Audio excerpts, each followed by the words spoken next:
the idea of spiders being scary has more to do with the stories we tell ourselves. It's more of a cultural thing than it is any sort of instinctive property in humans.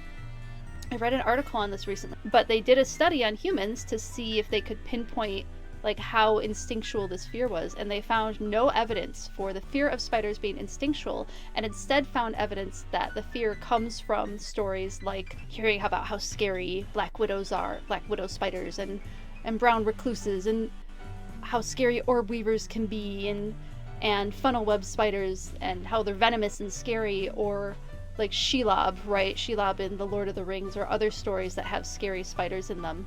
But those stories that we tell ourselves are what condition us to fear spiders, more so than any sort of instinct that we have, because they also couldn't find any evidence that humans are around enough venomous spiders for that to have been a biological pressure.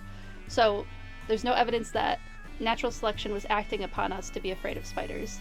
It seems to all be based on the stories we tell ourselves. So if we instead tell ourselves stories of Charlotte's Web, or the spider in your window helps you catch flies, or the itsy bitsy spider, or other more like less scary stories about spider, you can, and even exposure therapy, you can reverse that conditioning and become less afraid of spiders.